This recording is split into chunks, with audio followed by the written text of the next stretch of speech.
Hey everybody, just going to take a quick break from the show and tell you about Noom. Has Noom helped you? I believe it has. Oh, that's got an app. You can do tracking. It's terrific. It does. Noom builds personal plans that can meet individual needs. That's the thing. Takes into account any dietary restrictions, medical issues, other personal needs. That helps build a plan that works for you. And yes, so I know that you've had your own personalized program here that you've been working on. And it's weight loss This is weight loss results that last. They stick around because you get yourself into a lifestyle change. That's what matters. That's mainly it. You can't just say, I'm going to cut that out for a month and then go back to it. That's not what it is. So I'm glad it's helping you. That's great. And it really does. I like the psychology and biology-based approach here. Yeah. Noom Weight uses psychology. That's why they say losing weight starts with your brain, but it also takes into account your unique biological factors, Jimmy. All of your multitude flora and fauna that goes on inside of you there. Sure. Yeah. Stay focused on what's important to you with Noom's psychology and biology-based approach. Sign up for your trial today at Noom.com, Noom.com here, based on 3.5-year study of actively engaged Noom users with minimum starting BMI of 25. Individual results may vary. Visit our website for more information. Hey everybody, just going to take a quick break from the show to tell you a little bit more about Rocket Money. It's the start of a new year. It's the perfect time to get organized, set your goals, prioritize what matters most. And for me, top priority is getting myself together here. Financial wellness, doing that, which that feels important, just feels like adult stuff that you have to do. And thanks to Rocket Money, my goals feel achievable now. They show me all my subscriptions in one place, help me easily cancel ones I forgot that I've been paying for, which happened to me, absolutely happened to me. For years, I was paying for something. I was like, what is going on here? Rocket Money found it and saved me lots of money since then, because it's been a while. So they did a great job here. Rocket Money is a personal finance app that helps find and cancel your unwanted subscriptions, monitors your spending, and helps lower your bills so you can grow your savings. Rocket Money has over 5 million users and has saved a total of $500 million in canceled subscriptions, saving members up to $740 a year when using all the app's premium features. Cancel your unwanted subscriptions and reach your financial goals faster with Rocket Money. Go to rocketmoney.com/smalltownmurder today. That's rocketmoney.com/smalltownmurder. rocketmoney.com/smalltownmurder. Now back to the show. Welch's can't make everything make sense. Like why your mom still listens to the radio or what she meant when she sent that emoji. But a zero sugar drink that's still full of fruit flavor, we made that make sense. And strawberry, passion fruit, Concord grape, and more. You gotta sip it to get it. New Welch's Zero Sugar. Let's fruit stuff up.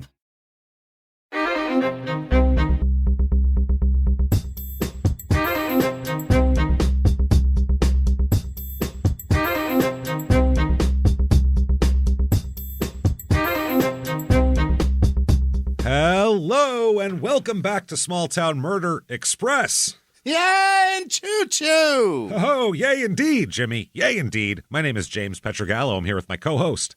I'm Jimmie Whisman. Thank you so much for joining us today on another insane edition of Small Town Murder Express. God. 10 pounds of murder in a 2-pound bag, as we always say. And this week we're going somewhere far, far away. We haven't been in a while. It's going to be a lot of fun. Quickly, before we get to that, shutupandgivememurder.com. Oh, yeah. What's there, you may ask? Everything. Tell me. Merch, tickets to live shows, September 20th. Get in there. Minneapolis at the State Theater. It's going to be great. It's a big, beautiful place. It'll be our biggest show ever if you guys sell it out. So go ahead and beat Chicago as our biggest show ever. Sell that out. Next night at the Pabst. I don't know if there's any tickets left for that. Check it out in Milwaukee. Yeah. If they're there, get them and come see us. It's going to be a lot of fun. And then get the rest of the year, too. Shutupandgivememurder.com. Also, listen to our other 2 shows, Crime in Sports and Your Stupid Opinions. Hell yeah. Because they're hilarious. So we'd love for you to listen to them, obviously. And if you can't get enough, if you listen to all of that and you still need more, we have more for you. That is Patreon.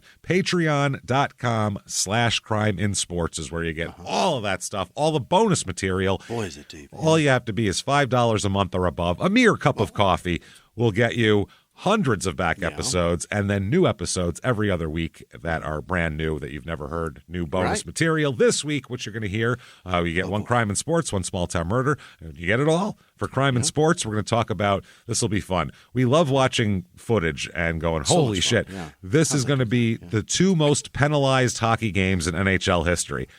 It's constant fighting. So we're just going to watch toothless Canadians beat the shit out of each other for an hour. It's going to be awesome. I can't wait. We're going to do super cuts of like all the fights. Then for Small Town Murder, something we've wanted to do for a while, Internet Salad, we're going to call it. It's our pre-show that you don't get access to, or when we're just hanging out as friends, talking and bullshitting and basically going on the internet as we're setting up the show and everything. Go on the internet and did you see this? Holy shit. And then we'll make fun of everybody. And it's always a lot of fun. And we go, God, I wish people could hear this. And we said, why don't we record this? And then we'll make it a bonus episode. And it's hilarious. So check that out. That is patreon.com/crimeinsports is where you get all of that stuff. And you get a shout out at the end of the regular show as well. That said, I think it's time, everybody. Here we go. I think it's time. Take a deep breath here. Let's summon this from deep and deep below the earth here. Let's all shout, shut up and give me murder. Let's do this, everybody. Here we go. We're going. Let's go on a long trip here. A very long trip. We're going to Australia, baby. Oh, my. Oh, yeah. We've only done 2 Australian small town murders. Is that right? Isn't that amazing? In 7 years, we've done 2. It feels like we've done a lot more because we've done a bunch of crime and sports of Australians. So, but not small town murder. They're always nuts over there, though. The murders. So we'll talk about it. It's what it is. We always say it's like, and we said it in the last episode too. It is a perfect mixture for United States people of Florida and Arizona. If you mix them together, you get Australia, and it's wild. So give them all a beach. Let's do it. This is in, oh, my God. How the hell do you even say this? Uh-oh. Okay. That's not a good start. Goomboorian. Goomboorian. But, yeah, Goomboorian, I guess. Or, I don't know if it's Ian. Yeah. We're going Goomboorian. There we go. Goomboorian, Australia. It is.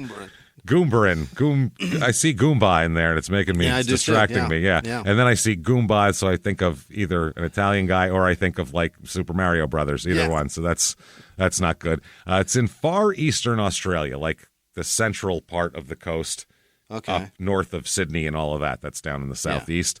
It's basically this town, and then there's some forest behind it. There's like a state forest, and then the ocean is there. Fantastic. So it's kind of on the edge of everything. It's in the Gympie region. And I looked up at it. I could not find on the internet how to say Goomboorian or whatever, Goomboorian. But Gympie comes up. It's Gympie. Jim Pie is what it looks like. I'm having a nice Jim Pie, and instead it's Gympie. Okay, sure. Why not?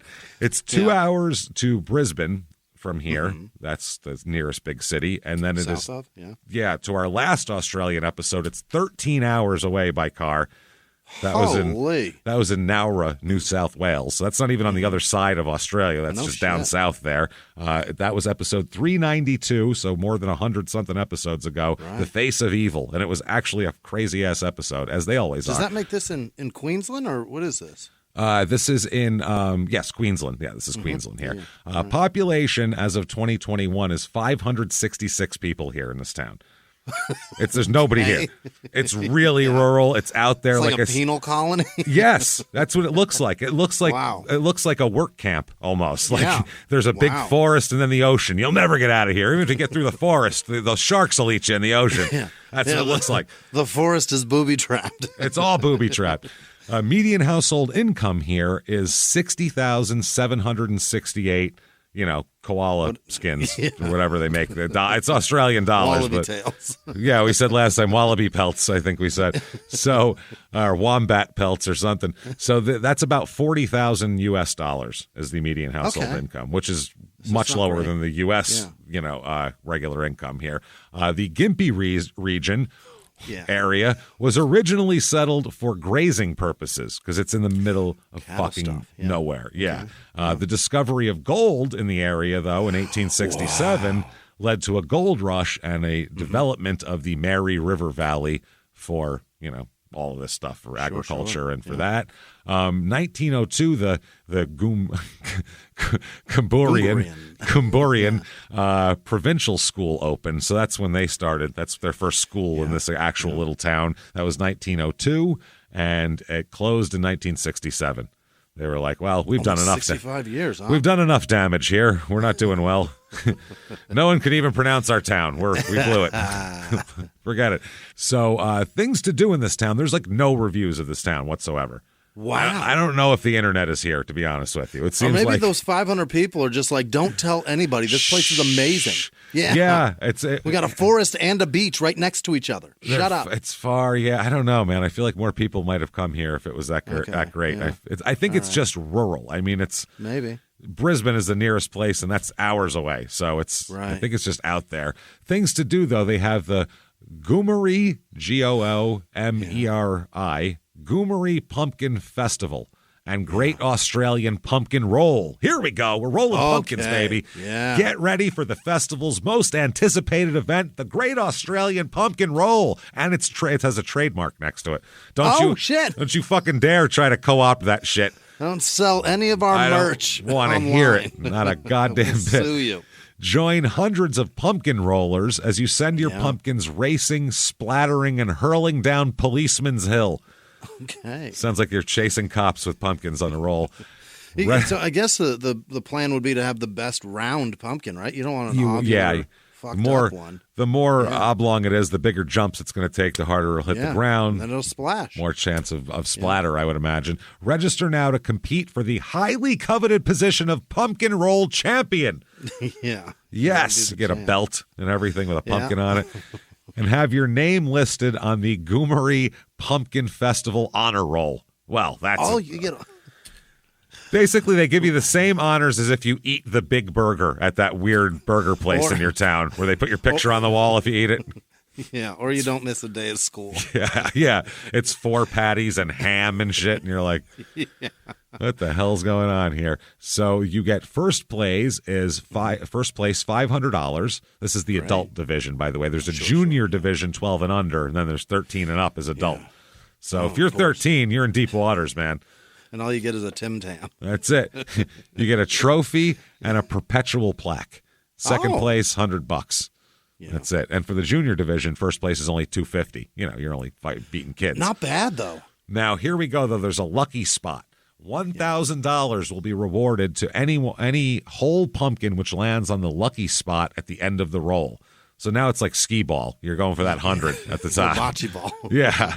If more than one pumpkin's on the lucky spot at the end of the roll, prize money will be split. Oh, that's fucked. Pumpkins may be pushed, rolled, or bowled using an underarm technique. No throwing or overarm bowling is allowed. Well, that's just going to break your pumpkin. That's not going to... That's bad form, man. Yeah, it's going to be terrible. That's not going to help. You don't throw a bowling ball like that either, do you? You ever see anyone overhand it? And have it roll curvy? Maybe. Can you put some spin on it, a little English on it? A competitor will be disqualified if their pumpkin leaves the marked track, so it goes off to the side. The competitor crosses the start line or part thereof. No fouls. Like a foul in bowling. Right. After the start, if the pumpkin is touched by anyone. Can't touch your pumpkin. That's it. You can't guide it, You release it and it's done, and you must enter at the designated pumpkin track, and that's how it goes. Can you go in front of it with a broom like fucking... That's not like curling. No, you can't sweep the way. The track? Pumpkins must be at least 12 centimeters in diameter, so you can't have a little tiny pumpkin that won't break because that'll be more solid. And also, you can either purchase the pumpkin there or bring your own pumpkin. That's fine. Throw it, fuck, yeah. If the pumpkin is deemed too big for the safety of the roll, it will not be registered. So that could just pop out of nowhere. You never know, people. 12 minutes in, it's all about pumpkins. Yeah, that's it. I want to hear a group of Australians cheer on rolling pumpkins. I can't roll! Just screaming, calling. I want to hear that so bad. Okay, that said, let's talk about some murder, baby. Here we go. This is some wild, every goddamn episode we do in Australia. And it makes sense because we don't do a lot of them, so the ones we do are crazy. By the way, we know about the Snowden murders we've been sent. Yeah. And we'd love to do it because it's an interesting story. The reason why we're not is because literally even if a podcast isn't about murder, they've covered it. It's like there's fucking podcasts that are about basketball that have covered this. It's everybody covers this shit. That's the only reason why we have it. We just and it's like I don't know, we think you might be sick of hearing about it by now. That's all. You may know the ins and outs a little bit. Probably better than us. So that said, let's talk about this instead. Let's talk about this is insanity here, by the way, just as crazy stuff. Let's talk about Bruce Saunders first off. Saunders, Saunders. Sure. He's born about 1963. Bruce is.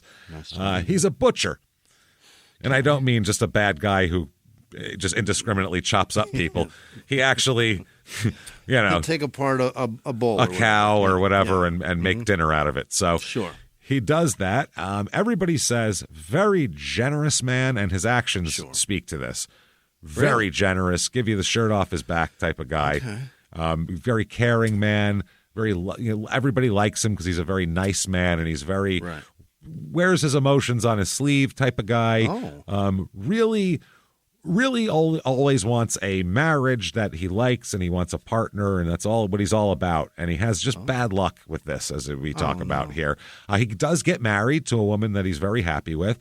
They have a son named Blake here, and who has maybe the worst hair I've ever seen on a human being as an adult. No offense to Blake, nice guy, but wow, is his hair a disaster? He's the guy you look at and go, just shave that. Come on, what is happening here? This shit flying around. I'm leading you, Blake. You just got to follow me, bud. Just do it. Problem is, though, his wife ends up getting sick with breast cancer and dying at a young age, like when the kid's still young and all that kind of thing. So that's really hard on Bruce, obviously, and Blake. Bruce and Blake, the father-son team. They rebound. Bruce does. He gets married a second time. Great, and that falls apart. She lives, but they don't. Then it doesn't work out. So their relationship doesn't work out. So now he's a widow. He's divorced. He's going for it all. He's got a widow, a divorce. He's going to go for an annulment next, just to get all the different ways to dissolve a marriage. This poor guy. So he's trying to do that. He really, and his son grows up now, and he's kind of he's out of the house and all that. So he's lonely and he's desperate for love. He really wants love, as people get. You know what I mean? He's 50s, in his early 50s, and he's like, I'm not an old man yet. Still a young man in terms of the world. To offer. I have, another good amount of time to spend with someone and have a good time. So he wants to. So he starts going on different dating sites, online dating sites in March 2017. He's going on different apps. One in particular is a site called Brisbane Singles, which is singles in the Brisbane area. Singles in Brisbane? Yeah. Pretty easy to figure out there. And married people in Des Moines? Yeah, not married people in Des Moines. Married Des Moines would be a totally different app. I don't think it would be very popular. No. It's useless, I want to bang some married people from Iowa. So he meets a woman on there who he thinks he's found it, basically. Okay. He's like, I found it. He meets Sharon Graham. And he goes, boom, that's my girl here. Sharon Graham. She's a few years older than him. And she's totally different than him, though. She's kind of more of a free spirit, let's say. He's not a stiff or a prude or anything, but she's really a free spirit. Even free in terms of doesn't even have a job. Like she's just that's as free as it gets, man. She's free and clear, man. Just she's on the dole, and basically is known to kind of get money from guys she goes out with. Okay. Which is a shitload, by the way. Just really? Yeah, he's not the first person she met on the dating site. He's the first person, or she's not the first person. You know what I'm talking about. She's the first he's met, but he's not hers. Yeah, exactly. So she doesn't have a job, and they end up starting to go out, and he showers her with gifts, and he thinks he's found his new wife. Yeah, we are such suckers. But then they kind of goes on and off their relationship. She'll break up with him, and then she'll call him the next week, and want to go out. Yeah, sure. So then they're kind of back together, but then they're not. Like, you know what I mean? Like he never knows where it's shifting sands under his feet. A little unpredictable. No, he never knows exactly what's happening here, though. Now, as far as she goes, little background on her that we can glean from her Facebook profile. From sure, that's fun. A lot of pictures, tons of pictures. She posts pictures of herself constantly in different whatever, hanging out, drinking, talking to her friends, and all that kind of thing. Her profile, it says, "I'm a caring, loving, happy person. Love life." That's what she says. Yep. Which says nothing about you whatsoever. Nope. It says, these are some things I've heard. It says, "I like to breathe and eat food," is what that says. It's not helping. How many times did she post "life is good" as an update? Yeah.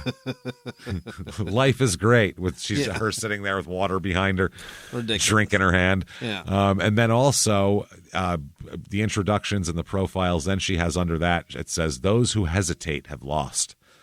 Oh, she's introspective. Yeah, she's real deep, this broad. Yeah, she's a deep one. So they meet, like we said, like late 2016, and this continues into 2017.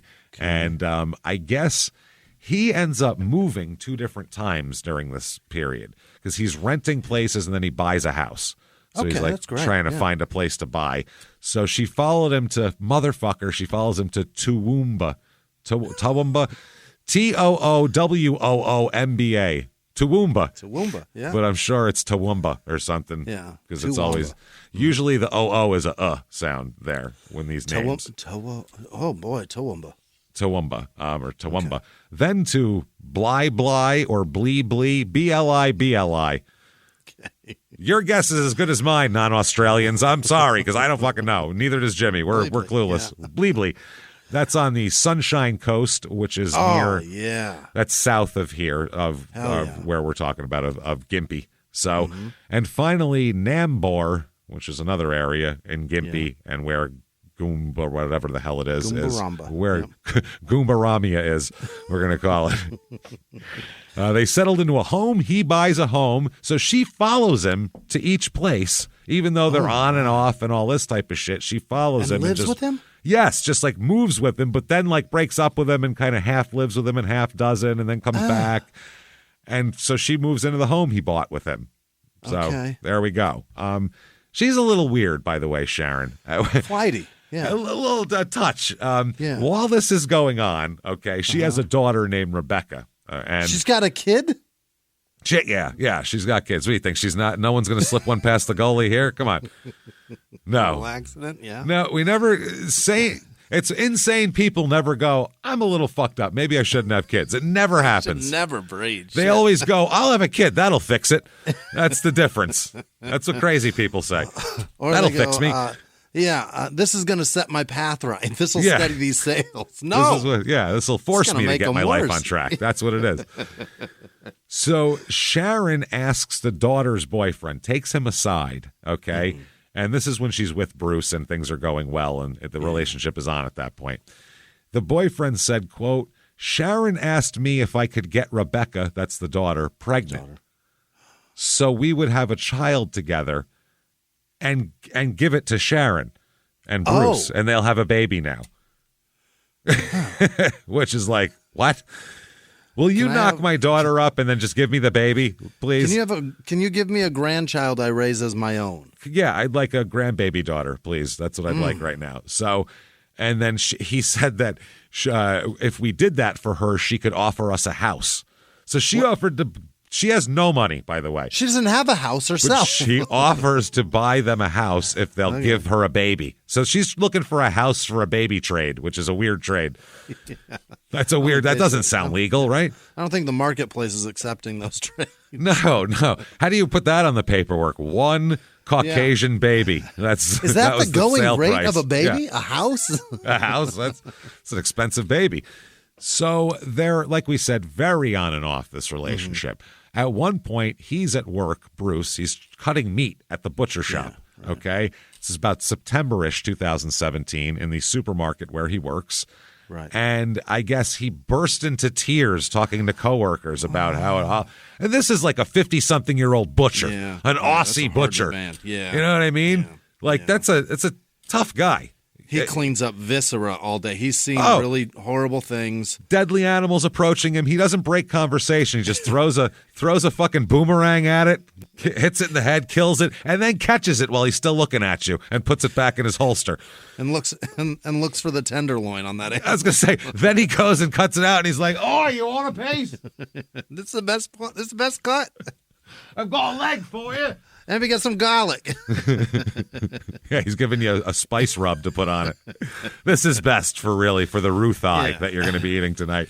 That's what shit. I've seen so many guys do this too. Like they're like strong men, and then like all of a sudden they're just a puddle of shit. A puddle of shit at work too, which is just the word. Like, oh no, this is. There's so much to be done, and you're just crying. Is terrible. Yeah, you can't do that. You have to get the other end of this and pick it up because this is heavy. Stop crying. I recommend that men do that though, because it not at work. No. But break down to anywhere else. Yeah, go ahead. Fuck, man. Yeah, be yourself. I respect That's the fine. shit out of that guy. No. Be yourself and absolutely, have a mental breakdown. Fuck, yeah. But don't get your tears in the meat. Is what I'm saying. That's all. I don't know. Take a 15. A little salt might help. Take a 15. That's all I mean. You know what I mean? Do it there. He said that by the next week, though, he said that he was telling everyone it was a bit of a mess at home and everything was bad. Then by the next week, he's saying everything's changed. Fixed it. And we're no longer, they weren't even sleeping in the same bedroom anymore. And now everything's changed. They're back in the same bedroom, and now they're planning on getting married. Oh, they fucked. They're fucking hard. She threw a good one at him. They fucked nice. He buys her a ring during this time. He's very stable financially. Right. Like everybody says, he doesn't have a ton of money, but he's got good assets. Will eat. Yeah. He's got a retirement. He's got a home that he owns. He's got cars. Fine. He's got things. Yeah, he does. Sure. He's doing pretty well. I mean, very stable compared to her, especially compared to Sharon. He also spoke to his friends about putting a life insurance policy on himself, because he wouldn't want poor Sharon to be left out in the lurch if he, if he accidentally sawed his head off at work or something when he was trying to cut through a wombat fucking wing or some shit. When there was a side of beef in there, all of a sudden I got no shoulder. There it is, bandsaw. That's what happens. Another friend of his, a colleague called Karen Armstrong is her name, said that his greatest fear, Bruce's greatest fear, was that Sharon would leave him. Yeah. So he hadn't admitted to her that he's actually kind of been lying to her. Even though he does want to marry her, he is still technically married to his second wife, Bernadette, even though they haven't been together in years. They're not actually divorced yet. You can't be technically married. You are married. You're fucking married. Yeah. In the process of a divorce is the correct way to say that, I believe. Yeah, looking forward to this being finalized. Oh, you're still married? No, paperwork. Process of divorce. Wheels are in motion. Yeah. Anything other than that is kind of shady, you know what I mean? So, he hasn't done anything. He's not taking any steps to make this whole thing go away. He wants to, but now he's worried that she'll find out it's going on and she'll find out he's already married. So his friend at work said he was always just scared if he did tell her that she would leave him. He was terrified about that. She would often threaten to leave him. That was his biggest push button, I guess you would call it. Yeah. And she also said he was asset rich but cash poor. And she said, quite simply, he was worth more dead than alive. Ouch. Which is a tough way to be. And which is how both of us are at this moment. Generally, yeah. Yeah. So he recently upped his life insurance policy to $750,000 policy. Nice. And listed Sharon as the sole beneficiary, even though he has a son as well. He also recently purchased a house and had $80,000 death benefit in his superannuation as well. So she would get $750,000, a house, and $80,000. Yeah, and super is that's the government 401k that they have. I believe so. Yeah, that's what it's called. Yeah, that's their deal. Like is that like your Social Security kind of a deal? Maybe? Yeah, basically. Yeah, okay. But it's like the government operated, so it's like a 401k that the government operates. It's bizarre. Isn't that Social Security kind of? Yeah, but it's not better based on stocks. Right. Well, not based on the market. Yeah. Well, when the market crashed, that could go either way. So anyway, that's scary. That's a whole. So neither of us know shit about finances, so we're not the people to talk about. It's a retirement for Australians. There you go. And that's his greatest fear, though. And it's a well-founded fear because she, like I said, is very flighty and the relationship is very on and off. And part of that is because she is fucking multiple other people at the same time. Yeah, she's got a lot going on here. Number one is Peter Koenig here, or Koenig, Koenig, Peter. Right. He is a truck driver who is also plowing Sharon at this current time. They met well before she ever met Bruce, back when he was driving a truck and she was the girlfriend of his boss, of Peter's boss. So that's how she met Peter, as she was going out with his boss and then said, I'm going to fuck your employee as well, so this truck driver guy. That guy's hot. Now, Peter ended up following Sharon when she moved here to the Gimpy area. He's mobile as fuck. He doesn't care. He's got a truck to go on. And his boss is pissed at him, so he doesn't want to stay there. He doesn't want to be around there. So she's living with someone else and everything and moving with him to these places, and every one of these places, Peter just like follows and moves there also. What is going on? Everyone who knows him just said that he followed Sharon around. That was the quote everybody said. He moved with her to multiple locations in Queensland, and when they weren't living, because they would live together for a while too. When she moves out of the house of Bruce's house, she's living with him. That's how it goes. On and off. She would stay with him, for a week or maybe 2 weeks and then go home. Yeah. And it's described as, one person described it that knew them both, said it was a tortured friendship that he had with her, which was sometimes friendly, sometimes really like incendiary, sometimes they're fighting all the time, and then a lot of times sexual. Okay. Peter says that she really enjoyed it when he would take naked pictures of her and photograph her performing sexual acts on him as well. She dug that. That's nice that we know that. That's good that we know that.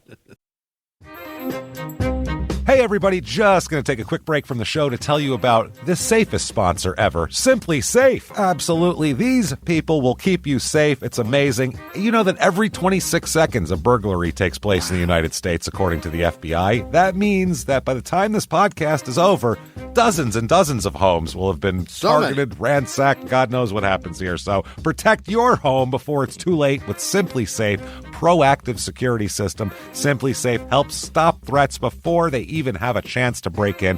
Named Best Home Security System by U.S. News and World Report 5 years in a row. And by us for about the last 8 years as well. If you trust us, believe me, you want Simply Safe. So visit simplysafe.com/small to claim 50% off a new system with professional monitoring plan and your first month free. That's simplysafe.com/small. There's no safe like Simply Safe. Now back to the show. This show, Small Town Murder, is brought to you by BetterHelp. Get yourself some therapy, everybody. Honestly, here. We often hear about, red flags that you should avoid. Hey, that's a lot of a thing. It's become a real phrase now, real cliche. But why don't you focus also, you look at like green flags in friends and partners. Look for good things as well. Right. And maybe you're not sure what that looks like, though. Therapy can help you figure that out. What are positive things? What are the green flags? And then you can practice them in your relationship. It's absolutely a fact. And so, honestly, we absolutely are huge advocates for this. It really, really helps. BetterHelp is fully online, making therapy affordable. It's convenient. They serve over 5 million people worldwide. You can access a diverse network of more than 30,000 credentialed therapists, wide ranges of specialties there. Here's the coolest part. You're not getting along with your therapist, you're just not feeling it, you can switch at any time, no extra charge. Wow. The thing is, they want you to get help. That's it. And you can do it with BetterHelp. Discover your relationship green flags with BetterHelp. Visit BetterHelp.com/smalltownmurder today to get 10% off your first month. That's BetterHelp, HELP.com/smalltownmurder. Now back to the show. Now, during one of these 2017 breakups with Bruce, Sharon started a relationship with another guy. Okay, this is Gary Roser, R-O-S-E-R. Yep. Some other guy. Guess what he does? He's a truck driver. He works for the same guy that she used to go out with. So another fucking employee. His whole fleet. Just anybody in that motor pool, just open for business here. CDLs really turn her on. I'm telling you, she's like, yeah, I want to see you work that extra clutch. Come on, do it. Can you operate a big rig? Because I am soaked. Double clutching makes me wet.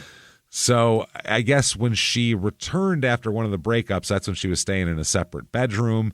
And Gary Roser lived in a caravan park, which is like trailer park or like an RV type of joint. Yeah. Out of perfectly well-named Deception Bay. That's where it was. Oh, my God. Which is amazing. That should be the town of every case we do. So she's going out there to fuck him in Deception Bay. Fantastic. Completely. Gary Roser's described as, quote, aggressive, doesn't have a lot of money, and wasn't stable. So that's the guy you want to go out with. Desperate. Desperate. A desperate character, what is what I'd call him. Like an Old West drifter, he's going to come in here. This frightening human being. An aggressive, poor, unstable truck driver. With nothing to lose. Excellent. Sounds good. Who's living in a fucking caravan park at this point. God damn it. So they start this relationship in mid-2017 during one of these breakups. Yeah. And, wow. Bruce told his friends, too, he's not dumb, Bruce. He didn't think that she was going off to stay with her girlfriends and weep over him.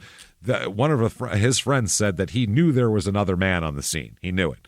He didn't know there was two, and also there's a third one that she's kind of seeing as well.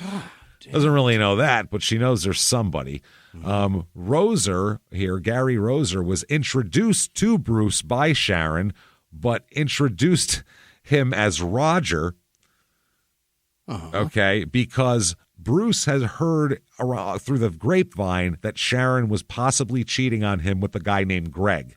And his name is Greg Roser. This is Roger. This is another guy with the same letters. Roser, Roger. So she introduces him as Roger, so he does, Bruce isn't hip to the fact that this is the guy who's banging his girlfriend. All right. September of 2017, this is Peter Koenig and Gary Roser. They now, by the way, know each other and hang out together.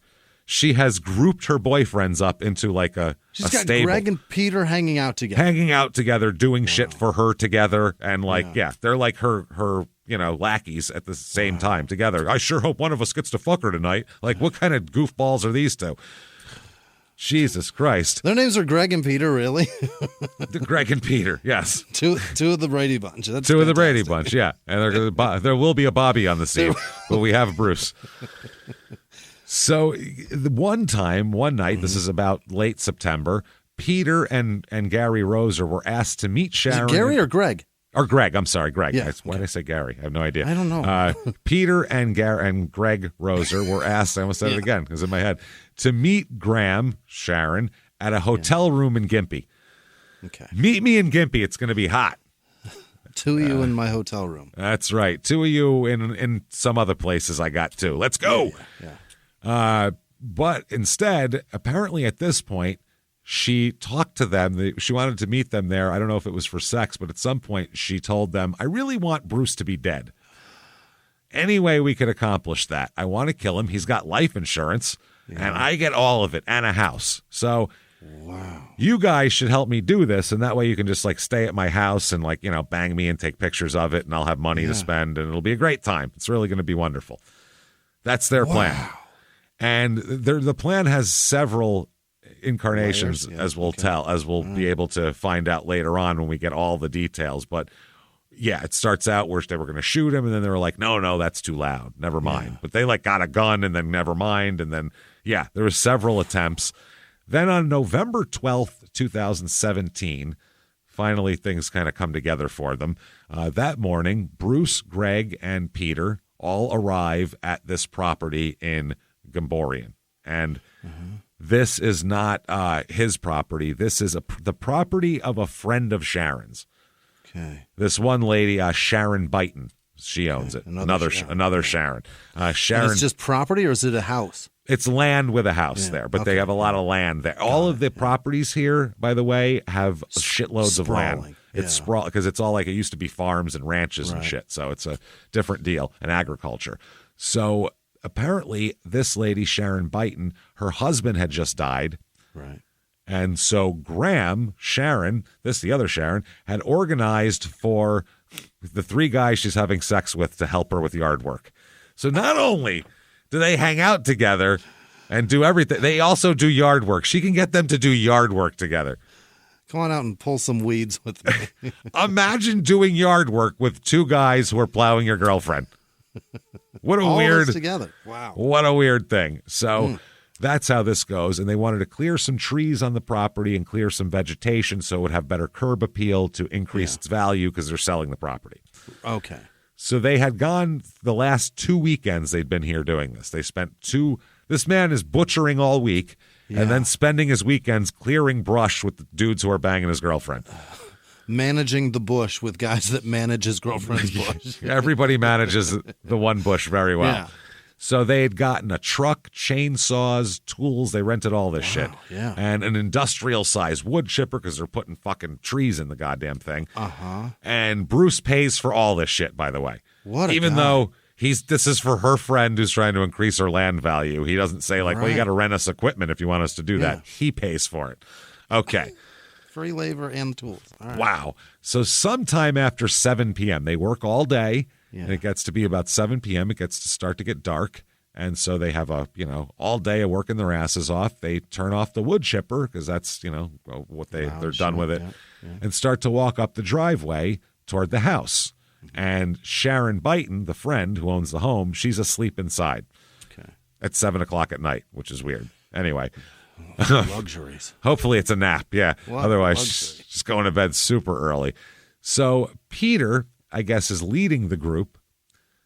There's the 3 of them walking, and I guess it seems to be Peter in the front here, Bruce in the middle, of course. and then Greg in the back. Yep. Okay. So I guess Bruce falls forward, and Peter feels Bruce brush his arm, against his arm.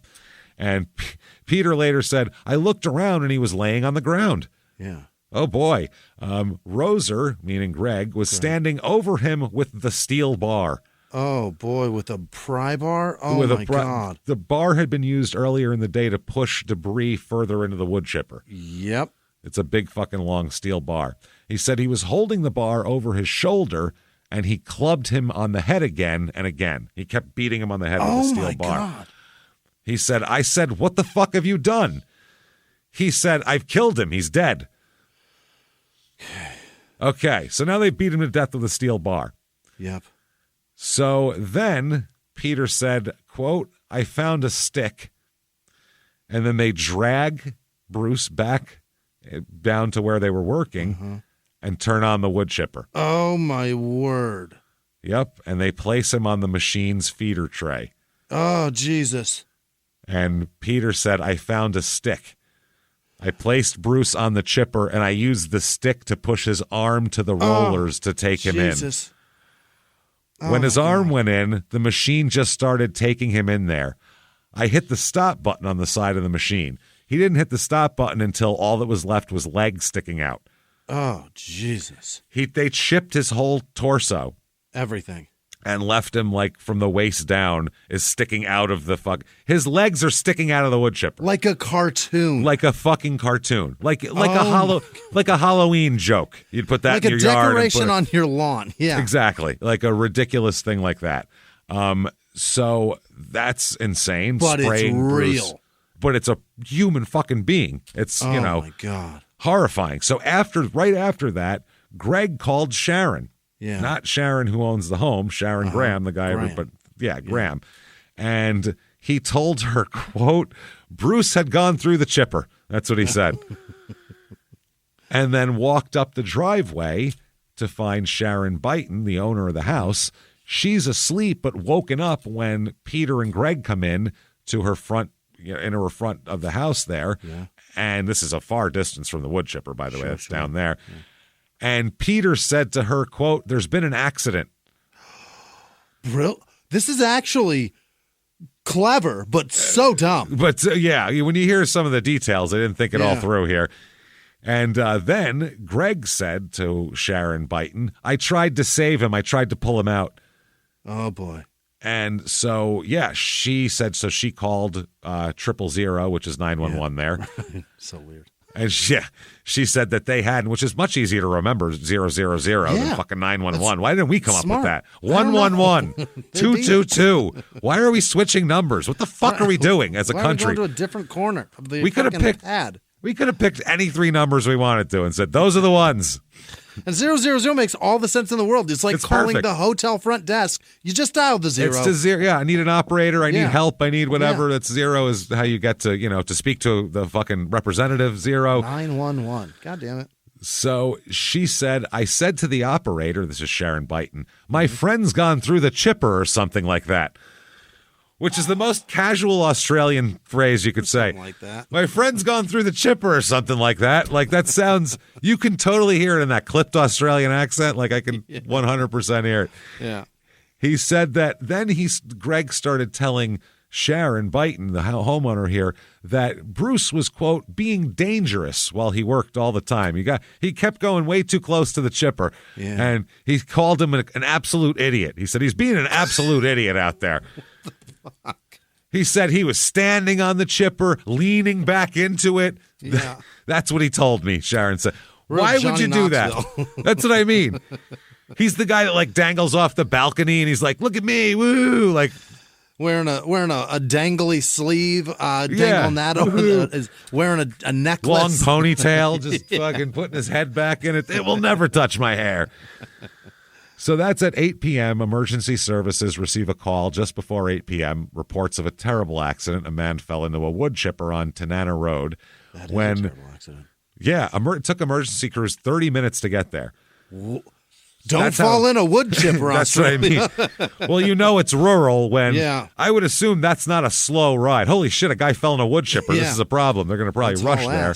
When they get out of the car, it's a bloodbath. I mean, as you can imagine. Imagine wood chipping half a human being. Yeah. Bruce is just dripping down trees. This is so much. Yeah. They said that human remains and blood and chunks and viscera were scattered for 15 meters around the chute of the wood chipper. 45 feet. 45 feet of just scattered. 50-foot blast zone. Of Bruce. Jesus. 50-foot Bruce zone all around. And the legs, there's a pair of legs protruding from sticking out of the wood chipper in the back there. They also found a pool of blood approximately 2.5 meters from the machine. A pool of blood. Okay. Which is suspicious, and they don't like that at all. They find, when they first get there, they find Peter and Greg, and they're very distressed. And they said, oh, no, our good buddy Bruce here accidentally fell into the wood chipper. He's been so careless and casual around it all day. Yeah. They said all day we've been talking about it and saying, Bruce, you got to stop fucking around, and it just makes him do it more. Says in the manual not to do that. Yep. So they find a pool of blood on the feeder tray of the wood chipper. Yeah. Also, which is like, if he was alive and then fell in, the blood shot that way, and there wouldn't be a pool of blood beforehand. Yeah, they find that. They're like, that's interesting. Also, another thing that's even more interesting, drag marks in the dirt from halfway up the driveway down to the wood chipper. What the fuck? Yeah, they're like, oh, that's a tree with no leaves or anything. Right. It's, you know how it is. It was one of those blood trees. One of those blood trees that blood. Oh, shit, it lost a shoe? Uh-oh, well, that's a problem. So, yeah, this is a fucking mess, obviously. Yeah. I mean, this is horrifying. Scientists proved that the blood pool was from Bruce, by the way, and it was not consistent, a pool of blood there with someone being suddenly dragged through a fucking wood chipper. They said, they asked the two guys, Peter and Greg, they said, why would there be blood here? Yeah. And they tried to come up with something, but after a while, one of them said a tree branch fell on Bruce while he was working, and he was bleeding all day, all over everything. That's a lot of blood, guys. Pouring blood. Every time he'd go put some more wood in the chipper, it would pour out of his head and pool up there. You know how it is. I don't know. Maybe he had hemorrhoids. We didn't ask him about his medical situation. He had headroids. We have no idea. It's pouring out of his head. Just dripping. So here's some text messages that from Sharon to a friend of hers. She's Sharon Graham, not Sharon the homeowner. Right. Sharon Graham sent to a friend shortly after he died saying he was DEVO. I don't know what that means. That's an Australian word for gone, I guess. Yeah. And so sick. And then he said that she said that, or she was Devo and so sick over the killing.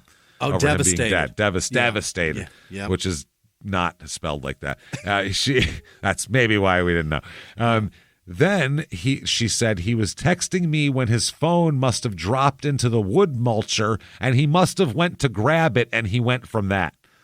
So important to text me back. Text me. Not the phone, shit. I dropped my phone in there. Let me reach in the wood chipper and get it back without turning it off, of course. Of course. Yeah. Which would be super easy to do with this big button on the side that just says red. It's a rental chipper, so it's probably got a big red stop button on the fucking side. She then went on to say, I'm sorry. The friend texted back, don't know what to think or say. Poor everyone involved. Poor everybody. This is horrible. Shocking. And then Sharon said, police have said it's a tragic accident. Okay. Yeah. You just said that too. Yeah. I mean, do you need the cops to tell you that? Yeah. Then she said also that Greg tried to stop the machine, but it was too late. He was already all chipped up. And meanwhile, Peter was the one that stopped it. Now, during the funeral, she sits front row. Right. They're just going to bury the legs? Wow. They cremate him. They cremate his legs. Right. Otherwise, you'd have the coffin, but you'd have the bottom half closed and nothing on top. And they'd be like, he's not in here. They're like, open the bottom. Oh, never mind. There he is. He's in there. That would be amazing, though. The top half is closed, and all you see is his shoes at the bottom. Which, I get he's the victim here. We're not trying to bash, but just that's dropping flowers. That's just kind of funny. Yeah, that's like a cartoon funeral. That's terrible. That's a fucked up funeral. That's fucked up. That's why they cremated him, probably. Yeah. So she sat right in the front row next to his son and cried, and his son was comforting her. Bruce's son Blake was comforting her. That is fucking amazing. Then this is the ballsiest thing of all. Yeah. She turns to Blake afterwards and goes, do you think I could have half of his ashes? Oh, can I have a leg? Hey, let me get a fuck. What the? Can I have half? You're his girlfriend for less than a year. No, you can't have anything. And you're plowing those guys. No, you can't have them. And also, I'll buy you a wood chipper. That's it. And that's not even the fucking weirdest part. Then, because Christmas is right after that, I guess after his service was 10 days before Christmas, and there was a family gathering. And at that family gathering, this is Sharon Graham's family, she was giving out his clothes, Bruce's clothes, to people, and encouraging them to wear the T-shirts right now. Put his clothes on. Put it on. Wear it now. See how it fits. Wear a dead man's clothes. What? Yeah. Did she wrap them? No, just handing them out to people. Here, throw this shirt on. You're a fan of that team now. There you go. Put on this Rabbitohs shirt. Right. So Sharon's here, put on this Ben Cousins jersey. I don't know. Sharon's daughter's boyfriend, the one who she approached and said, will you knock my daughter up for me so I can have a kid? This poor bastard. He's also Hans Hurlmeyer, his name is. Yeah. And he said, I thought that was really odd. Her trying to force people to wear. Well done. Yeah. That is so fucking weird. That and also trying to get you to get her pregnant. Yeah. Then we have more texts from friends here. This is 10 days after the funeral. Sharon messages the same friend that she discussed, told her about the crime and said she was all Devo and everything. This is just to talk about what are we doing New Year's Eve. What's everybody doing New Year's Eve? She's not in mourning anymore. Everything's fine. Sharon said, we're going to Yadina Hotel. The band is the Whiskey Mountain Boys. Oh great. Thank fuck for that. Terrific. They got Whiskey Mountains there? Whiskey Mountain Boys. They don't have either of those things, probably. And then she said, what do you think, woo-hoo? Yeah. I think this is weird. Are you wearing your dead boyfriend's clothes there? Because this is strange. This is very weird. Now, one of her other friends said that Sharon called her right after that Bruce had been killed and described her as being hysterical and crying and saying she said that one of the guys had fallen into the wood chipper and oh my God, blah, blah, blah. This is terrible. Then about a week or two later, she wanted the same friend to write a letter to her lawyer, quote, because of insurance. I need you to write a letter for me. Okay. What's the letter? And she said, well, you have to say that me and Bruce were in a committed relationship at the time of his death so I can get. So it doesn't look, yeah. And this lady said she wouldn't do it because, quote, it wasn't true. Oh. I'm not going to lie to your insurance company for you. Right. That's a crime, and I'm not doing it. Give no. it to his kid. Jesus. Hey, everybody. Just going to take a quick break from the show to tell you a little bit about Sono Bello. You know, the most known secret with celebrities and influencers and all these famous people is so many of them have had lipo. They've had lipo, whether it's a little touch-up here or a total makeover. Yeah. Nobody has a perfect body. That's the thing. No. They may look like it on TV, but there's things that help that. Absolutely. Lipo now has changed, and Sono Bello's been at the forefront with using LAL technology and getting those beautiful and natural outcomes for each person. Looking real natural. Our friends at Sono Bello are offering their best deal. You're now included in their winter savings event, but appointments are limited, so please get on this. Sono Bello doctors are masters in micro-laser fat removal, a brilliant technique that removes stubborn fat permanently. Wherever your problem areas are, tummy, love handles, thighs, arms, it's gone in one comfortable visit. Eating healthy and workouts are great. Keep doing that, but if you want to lose that stubborn fat in one visit, check out Sono Bello. Save big during their winter savings event. Schedule your free consultation now at sonobello.com/smalltownmurder. That's sonobello.com/smalltownmurder. Now back to the show. Hey everybody, just going to take a quick break from the show to tell you a little bit more about our stylish friends at Quince. That's right, let's go elevate your styles, people. Yeah. Get it going, look good out there, and you can do it now without breaking your wallet, without breaking the bank, because at Quince, you can get high-end, versatile pieces at prices we can all actually afford, which is very nice. You want to get good stuff that lasts and it's good, and they have quality stuff that's very affordable, and you can do like we did, upgrading our stuff here, while still being a very reasonable price. Quince only works with factories that use safe, ethical, responsible manufacturing practices, along with premium fabrics and finishes. It's all quality stuff. You're going to love it. Trust us, it looks good. And I've got the leather jacket. It's a very high-quality item. Real nice, soft leather. Yeah. Jimmie's got his linen pants he's rocking. Yeah, they're terrific. Come on, be like us. Be fashionable. Get in there with Quince. Indulge in affordable luxury. Go to quince.com/smalltownmurder for free shipping on your order and 365-day returns. That's QUINCE.com/smalltownmurder to get free shipping and 365-day returns. Quince.com/smalltownmurder. Now back to the show. Hey everybody, just going to take a quick break from the show to tell you a little bit about a very cool place, Thrive Market. Yes, we are both looking to get into the healthy swing this year. The problem is I don't know what's in everything, and I don't know if even I'm qualified to even read the labels to know if that's good or that's bad. Right. There's chemicals in things, and there's things floating around. I don't know what I'm doing out there. One of my favorite features, and I know you were talking to me about this, is the Healthy Swap Scanner in the Thrive Market app. Yeah, it's simple. You scan any item, and it'll instantly suggest a cleaner, healthier grocery alternative, it's great. Amazing. Yeah. That's great. Thrive Market also takes the guesswork out of finding these safe, healthy foods. For example, like I'm trying to get my protein intake up. For energy. I'm always moving around. I need stuff. And I love that you can filter their site by the high protein options. Nice. It's very cool. And you can personalize this portion and you can put filters on it. And get ready. You should be ready for a junk-free start to 2025. Get ready for it and head to thrivemarket.com/smalltownmurder and get 30% off your first order plus a free $60 gift. That's THRIVE market.com/smalltownmurder, thrivemarket.com/smalltownmurder. Now back to the show. So after all of these suspicious things and the blood not being in the right place, the cops do a search of Greg Roser's property here, which is his RV or his trailer or whatever the fuck's going on. And they find two different notes, both in Greg's handwriting. First note says 3:30 to 4 a.m. Has to be there before he wakes. Alarm goes off around 4:30 a.m.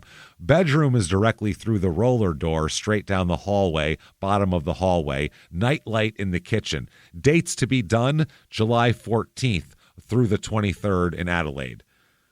Why are you writing that, Toggy? That's interesting. Now she wrote that, by the way. He wrote that down, and Sharon had plane tickets to be in Adelaide from July 14th to July 23rd. So she's saying, do this while I'm in Adelaide. While I'm out of town. Yeah. And that's what he's saying. Do that these dates. She's in Adelaide. Then there's a second note detailing Bruce's work schedule, a description of his car, his plate number, where he worked, and the times that he usually comes and goes. You know, what you would give a mob hitman to take somebody out. All written down. All the information of where he's going to be. At all times. Wow. In Greg's own handwriting. Now, then we come up with Sharon's ex-boyfriend. This is Barry Collins. That's the guy who owned the trucking company who employed Peter and Greg. Barry, yeah. Almost Bobby. Almost Bobby Collins, yeah. That's close. It's so close, isn't it? So 3 months before the demented Brady Bunch we have here. This is fucking insane. These boys are diabolical. The diabolical demented Brady Bunch. So they threw pops through the woodchipper. Oh, my God. So about 3 months before Bruce was killed, Sharon was out on a fishing boat in Tin Can Bay with Barry Collins, her ex-boyfriend. Yeah. So that's what I mean. She'll go hang out with anybody. This is while she was supposed to be with one of those three other guys. Who knows? So she at that point said, it'd be super easy to take someone fishing and have that person not come back. Yeah. Yeah, it's worked for The Sopranos. Yeah. She might have just saw that. That's what she's like, I was doing a rewatch of The Sopranos, and the whole big pussy situation gives me an idea. This guy went on to say, Barry Collins said, she saw the bay and the expanse of it and said you could take somebody out fishing and they may not come back. They could just fall off a boat and not be found. And they said, what did you say to her? And he said, I said, don't be fucking stupid. I don't want people coming after me. Don't take my boat and kill anyone on it, please. Yeah. I like my boat. Leave it alone. Yeah. But this same guy who said that also said this. He also said in an affidavit that he does not believe that she could have done it. Really? Yeah, he tells the affidavit and tells the police about a gun that he was given by a friend after a break-in at a property where they lived. They lived in a secluded property, this couple, before they moved to Queensland. And he said that they were driving out of the property for the last time when he remembered putting the gun under a big rock and leaving it there. Not taking it with him. He had it there. Responsible gun owner. Super responsible. This is why you're not allowed to have guns in Australia, you son of a bitch. Because next thing you know, a kangaroo's going to be shooting everyone in a McDonald's, and it's a fucking disaster. So just leave a loaded weapon. Jesus Christ, man. Well, he said he was going to throw it in a river. That was his plan at some point, to throw it in a river. Okay. Not to dismantle it. Does it not have a fucking serial number on it? Sell it. Jesus Throw Christ, it in the river. Man. No, throw it in the river. When Peter Koenig, who's his employee and Sharon's boyfriend, asked if he could have it because he heard about it. He goes, well, don't throw it away. I'd like to have it. So, Collins said that he found her to be honest. By the way, they were together for almost 10 years before she started fucking all of his employees and anyone she found online. Very honest. He called her honest, a timid person. Two things she's not is honest or timid. Yeah. That's one thing I'll say. Who was afraid of violence. And also said that if a crime had been committed in relation to Bruce's death, it was definitely not Sharon's doing at all. He said there was no way Sharon could have put this together as she is a sheep. So he also called her a dummy on top of it, a follower. A big follower. By the way, Bruce has been arrested twice for drug trafficking, once in 2009, and then again he'll get arrested here coming up pretty soon for trafficking, which he owns a trucking company. Not Bruce. I'm sorry. Barry. Yeah. Jesus Christ. I was like, Jesus, he's stuffing it in the fucking sides of beef? Everyone's got a B name. They're all named Sharon. This is confusing. Yeah, right. Barry, the ex-boyfriend. So he said, one more thing, though. I don't think she did it. She's a sheep, but she is also pretty prescient because about 2 weeks before the murder, before I heard about the murder on the news, she said, I have a premonition that there's going to be a terrible accident and that someone's going to get hurt. She's a dummy. That's true. She said this exact quote. They're going to be clearing a block, clearing some land, and there's going to be an accident and someone will get hurt. Wow, she should start a fucking super weird psychic line. Her daughter, by the way, Rebecca, said that her mom was hysterical on the phone when Bruce died. She was incomprehensible and not making much sense, talking about an accident. But then the next morning at the house, that Sharon's back at the house. Yeah, she's at the house at Bruce's house. She brought his will out, and they had some coffee and talked about his will very calmly. No longer hysterical, very calm. She says that Sharon had moved out of the main bedroom before Bruce was killed, but then that night that he was killed, she slept in the bed with Greg Roser. Oh, boy. Yeah, pussies for closers. And if you kill the guy, yeah. She grieves real fast. She gets over things. She should start a psychic place and also a therapy joint because, man, is she good at grieving. Yep. She could teach us all a thing or two. All of us, really. We all have something inside we'd like to get off our chest and get out. Jesus. And by the way, both guys, Peter and Greg, were saying to the daughter all day about how reckless he was around that woodchipper all day. So the police then set up surveillance. They tap everybody's phone, and they put listening devices and fucking cameras in various parts of the home. Wow. Because she doesn't own the fucking home. Right. So they Bruce's can just house. do that. Yeah. They can just do it. They don't even need a warrant for this shit. Maybe they do. I don't know the Australian laws. Victim stuff, but I don't know. If they got plenty of reason. They're very suspicious, all three of these. The recordings vary from loud conversations where Sharon expresses that she had asked Bruce to lower his life insurance policy. I asked him to lower it. I didn't want all this money. Right. To then they would huddle up and whisper in the kitchen. They knew. It's fucking weird. Here are some of the tapes here. Sharon said, "Oh, babe, I hope you haven't gone against him." This is her talking to Greg about Peter. And Greg said, "I have not. I fucking stuck up for him the whole fucking week," meaning talking to the cops. Talking to the cops, yep. So she said, "Now, oh my God, that's why we didn't want your story and his story not telling the same. You guys have to be on the same page here." Yeah.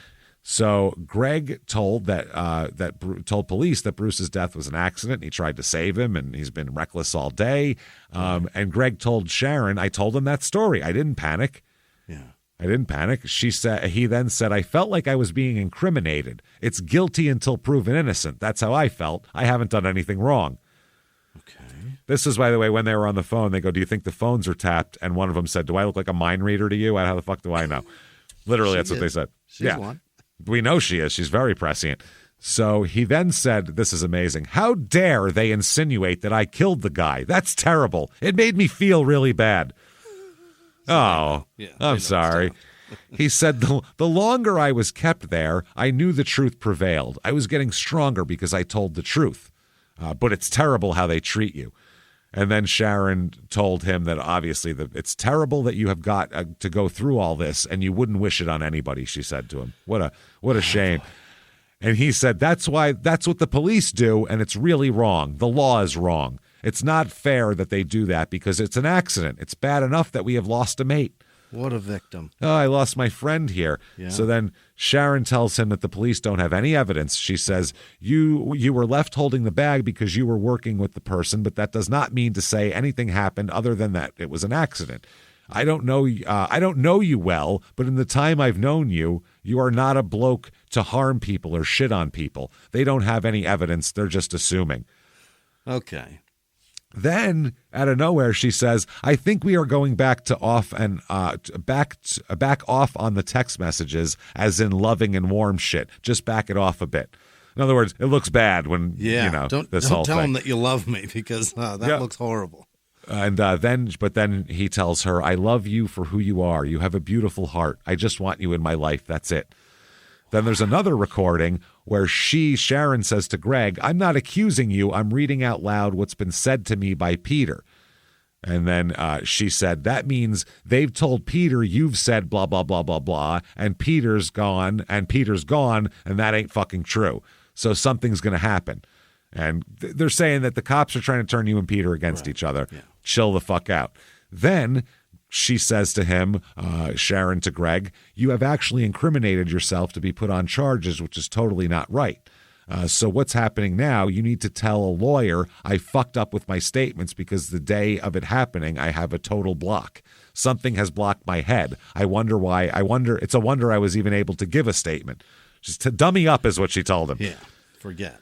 Yeah, so he said there was inconsistencies about where he said he was when he first saw Bruce and the chipper. That's the thing. Inconsistencies from when the cops first got there to when he was interviewed. Right. So then Sharon reminds him that police could not find footprints where he claimed he stood, and in his bid to save him from the chipper. And she then says, that's definitely caught you. Like, that's a thing. And Greg replies, I fucked up there. Then he said, I'm about 90% I did not put one foot on the tailgate at all. I tried to pull him out while I was standing on the ground. Then Sharon whispers, if you put your foot up, you are bracing yourself to pull stronger. That's why you would have put your foot there. Yeah. And then she said, in shock, you would say a lot of things that were not right. Yeah, and then he blames the cops. He said, well, because, what they do is they interrupt you all the time, and it fucks you all up. That's what it is. Yeah, that's the idea. He said, I had in my mind something, and then the police started talking, and that's what he kept doing to me. Yes, he's a homicide detective. That's their job. He investigated, and it's not fair. It's super weird. Like, I would lie, and then he'd go, that's not true, and then I'd have to figure another lie out. It was really complicated. It was too much. Then they started looking up the side effects for his pain medication. Oh. Greg tells Sharon that one causes dizziness and lightheadedness, one of his medications. And he said, you can't judge things. You can't judge distances. It throws you out. Then Sharon tells Greg to approach his doctor and say the medication's serious side effects had led to confusing police statements. Okay. Then she discovers that they're reading the medication's withdrawal symptoms, it's only if you don't take it. Now they're pharmacists. So she says, okay, what's the next drug you want to look up? And he says, okay, here we go. This one. I've got one that it says disorientation is one of the things. So she asks, and this is how dumb she is, what's disorientation mean? You're disoriented, baby. You're a fucking dummy. It means exactly what's going on in your brain right now. Yeah. Right now, you know that feeling you're feeling? That's it. Yeah, that's the one? Yeah. He says it means you can't make decisions. You get really confused about things. You don't know where you are and you can't judge things. And she says the doctor has to put all of that in writing for you. Then she tells him another time that I don't want to be in my house anymore. I can't stay here, meaning Bruce's house. Right. You have no idea what happened this week. I can't talk to you on the phone. Scary shit. And then she talks to him about it on the phone. I got it, though. She said, I've got people putting paperwork in my letterbox like the 10 Commandments. And Greg says, the 10 Commandments? And she says, yeah, thou shalt not kill. I'll show it to you. Somebody put a note in her mailbox that said, thou shalt not kill. Well, maybe she's got Jehovah's around the Yeah, it's a guilty conscience or something. Yeah. And he says, what the fuck? And then there's another one where they talk about the possibility that the police are onto them. Okay. Greg asks, aren't the phones going to be tapped? And she says, I don't know. I'm not a mind reader. Then they also recorded Graham, Roser, and Koenig having secret meetings inside a parked car inside the Sanders garage. Hilarious. So they thought the house was bugged, too, so they went and sat in a car like they're in the mafia. That's what that is. Turn the radio up real loud. Yeah. Jesus. So the listening device from inside the house picked up Sharon directing the two of them to meet her in the car. She said, you'll have to come to the car because they'll know something. Uh-oh. Oh, and Roser had also talked to his neighbor, Joan Balfour, at the caravan park. And he told her trailer trash about this? He said that this is before all the murder happened. Yeah. He told her that he'd gotten a small handgun from his girlfriend's friend, meaning Peter. Yeah. And this woman, Joan Balfour, said she'd never met the girlfriend or knew her name, but had seen a blonde woman, Sharon's blonde, visiting Roser. She said that Roser revealed the gun was in the boot of his car, the trunk, for you non-Australian or English, when they met for lunch the next day. Roser told her that his girlfriend had provided an address and times to lay in wait and shoot her partner. Holy. This woman said, I just said, don't do it. It's stupid. And before we finished the conversation, he agreed with me and he wasn't going to do it. Okay. And all that property owner's granddaughter, Kira Lee Baton, also, she says that she was involved in a conversation at the home where I guess this woman said that she recalls Sharon laughing while she was texting with Bruce while he was still alive, saying that he's trying to win her back and calling him pathetic. And also saying, but then she'd go, he's pathetic, but he's more stable than Greg. Okay. Because remember, Greg's a whack job. Yeah. But then the woman said that Sharon said that she didn't want to be with him, but he had money, meaning Bruce. And Sharon said to this lady, it's not my fault that Bruce loves me and wants to give me everything. And because he's older, I thought she was a couple years older. Apparently he's the 2 years older. He would probably die first and she'd get everything. Good God. Okay, so that's very interesting. 2018, the trio is arrested, all three of them, after all the recordings and everything like that. Their lawyers say they should get bail. Really? They say this is a largely circumstantial case. They should all get bail. There's very little evidence in submission that makes any case against anybody here, really. Okay. So, their conduct, the prosecutor says their conduct reveals a preparedness to collaborate and concoct evidence to assist them in escaping detection of the authorities. Right. Yeah, they've been doing that. The stories given to authorities are a falsehood, and the inference that could be drawn is that they were all complicit. Why would they all lie unless they were all in on it? Prosecution wants separate trials for all of them. Really? Yes, said that that would be. They said that give them to that would be where it is just so much evidence that you need to put out in front of your minds, especially when some of the evidence is prejudicial. That to ask you to give the case a separate consideration would be asking you to perform impossible mental gymnastics if they were all tried together. Keeping them all together, then, and it's also too easy for each one to blame the other. That's it. That's all it is. So 4 years go by. Wow. Finally, Peter flips. Really? Peter says, fuck it. Yep. He says that, he tells him everything that happened. He said that originally had said that the droplets of blood came from a wound he suffered from a tree branch. The cop said the blood doesn't magically appear there and all that kind of thing. So he ends up spilling the whole thing, all the quotes of I was walking, I hit the stop button. Those are all, Peter's quotes. He also talks about that gun. Saying that Sharon knew he had a .22 handgun, and when they met in the hotel, she asked me if I still had it, and I said yes. She wanted to give it to Greg Roser to shoot rabbits.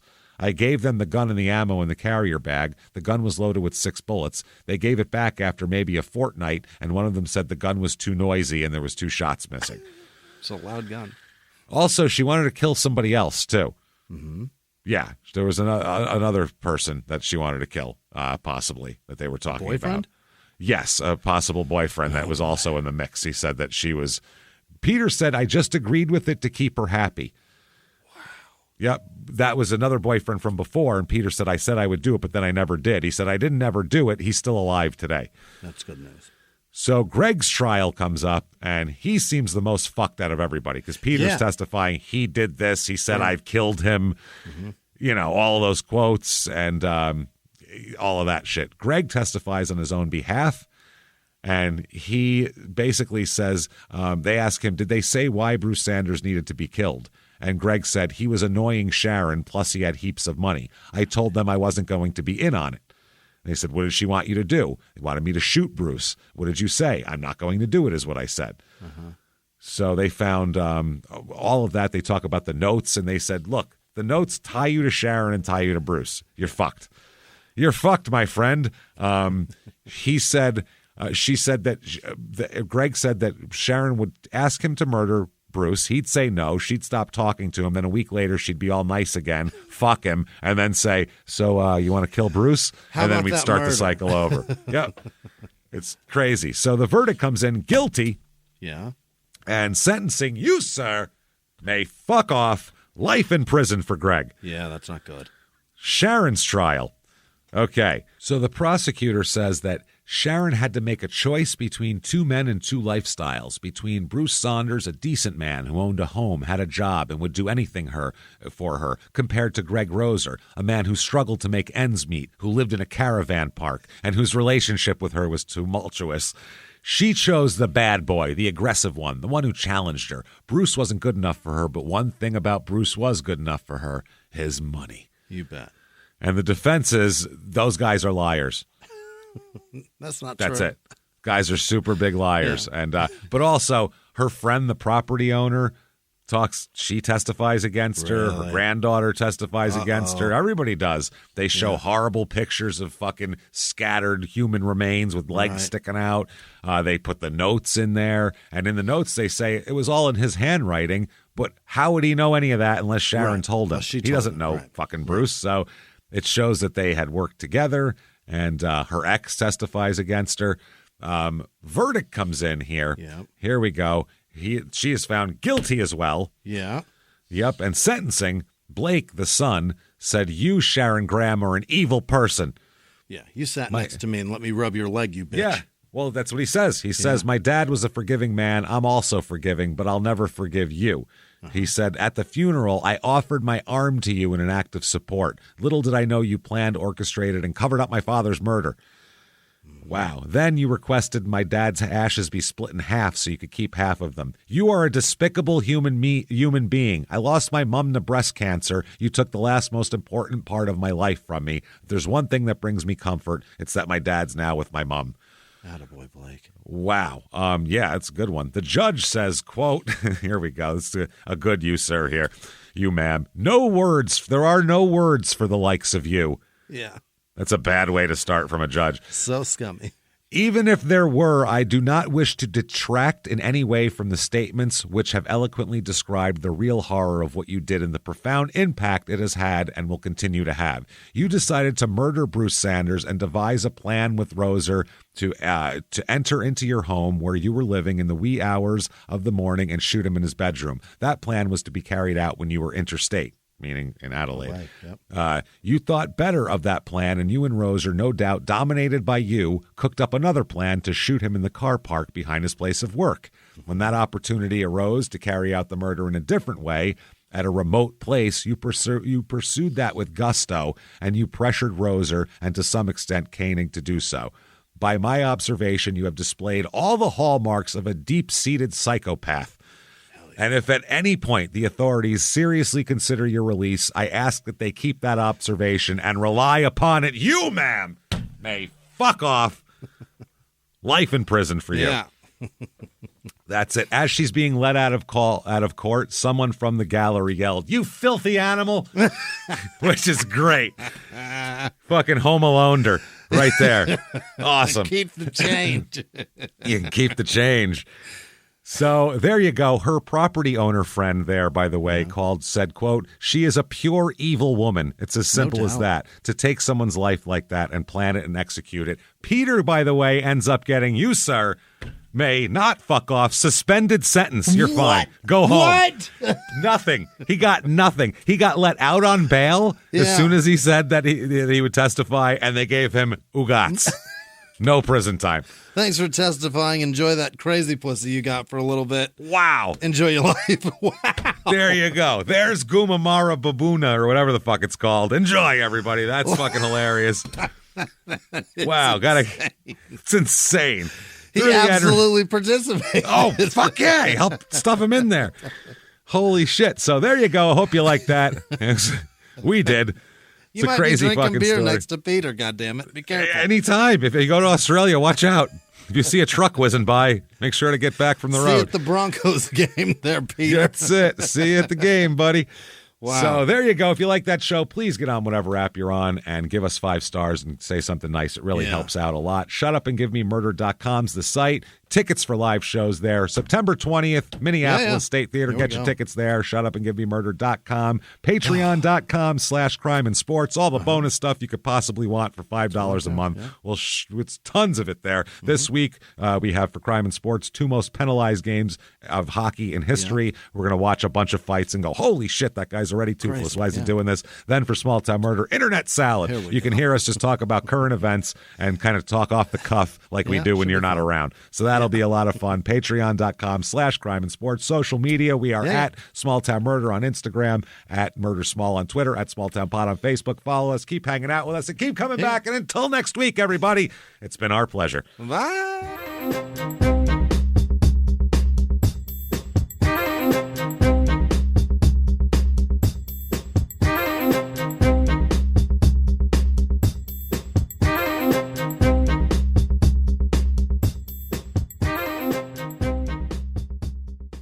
If you like Small Town Murder, you can listen early and ad-free now by joining Wondery Plus in the Wondery app or on Apple Podcasts. Prime members can listen early and ad-free on Amazon Music. Before you go, tell us about yourself by filling out a short survey at Wondery.com/survey. He was hip-hop's biggest mogul, the man who redefined fame, fortune, and the music industry. The first male rapper to be honored on the Hollywood Walk of Fame, Sean Diddy Combs. Diddy built an empire and lived a life most people only dream about. Everybody know ain't no party like a Diddy party, so. Yeah, that's what's up. But just as quickly as his empire rose, it came crashing down. Today I'm announcing the unsealing of a 3-count indictment, charging Sean Combs with racketeering conspiracy, sex trafficking, interstate transportation for prostitution. I was up. I hit rock bottom, but I make no excuses. I'm disgusted. I'm so sorry. Until you're wearing an orange jumpsuit, it's not real. Now it's real. From his meteoric rise to his shocking fall from grace, from law and crime, this is the rise and fall of Diddy. Listen to the rise and fall of Diddy exclusively with Wondery Plus